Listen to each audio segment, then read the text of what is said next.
Josh Regard from Android Authority. What's going on, everybody?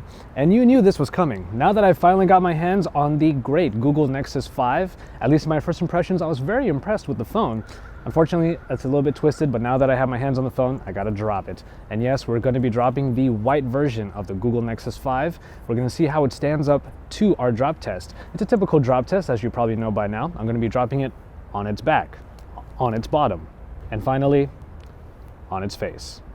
Okay, here is our before shot, just showing you the phone in my hand right now. It's not the soft touch plastic that wraps around the phone all the way to the front, so we're not too sure if there's going to be separation in the panels. Android 4.4 KitKat running just fine on here, and we're about to get started on the test. So this is what the phone pretty much looks like in a pristine condition. I think it's drop test time. All right, just checking on my cameras. Here we go with the first test on the Google Nexus 5 falling right onto its back. So let's see what happens. On 3, 2, 1.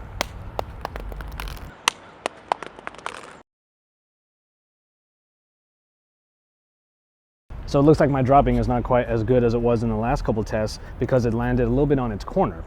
But a concern that I had definitely came about in this particular test. The separation in the panels does cause the back cover to come off just a little bit after impacting on its corner. I wasn't able to get it to fall flat, but we still see some damage even though it landed on its corner, which probably was maybe a little bit worse. All right, we got damage on the bottom of the phone in the corner. The cover does snap right back in like I just did right now. So it does come back, there is scuffing on the corner.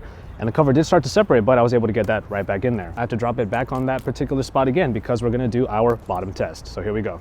In 3, 2, 1.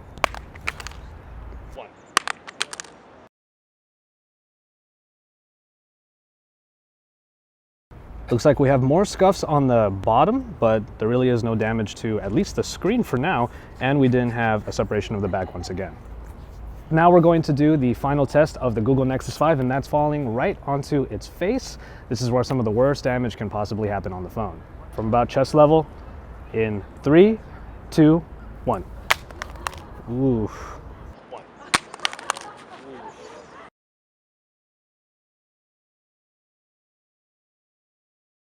A lot more damage than I had expected. I mean, I expected damage, but this is not good at all. I was expecting the screen to crack, but I wasn't expecting the circuits to show up on the bottom like that. In just one drop, we've already exposed the inside of the phone. So you saw the before shot that I gave you of the phone working. Let's see if it still works. So there's the screen, it actually turns on, and there go the elements. So it's still operational to a fault.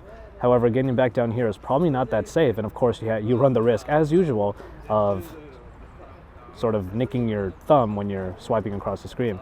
For the most part, however, it looks like pretty much most, if not all, of the screen that needs to work is working. So maybe that is a plus, but still, this is really, really crazy. But the most impressive part about this phone is that despite all of that, it is still highly operational. I found really no parts of the screen that were inoperable. I found that pretty much everything worked. The cracks are below where the soft keys are, and I was actually very pleasantly surprised that this completely cracked screen still works actually quite about as much as you need it to. So with that being said, this drop test on the Google Nexus 5, kind of for the most part, it passes because it's still an operational phone even after all that we did to it. However, because of those blemishes down here, I do have to give it a bit of a because so much of it was exposed after just one drop. All right, guys, as always, thank you very much for watching. And I hope you enjoyed this drop test. If you did, drop us a like down below. And don't forget to subscribe to our channel if you haven't already. Stay tuned to Android Authority for all of the best coverage, including everything that we have in store for you about the Google Nexus 5. Keep it tuned to this channel because we're your source for all things Android.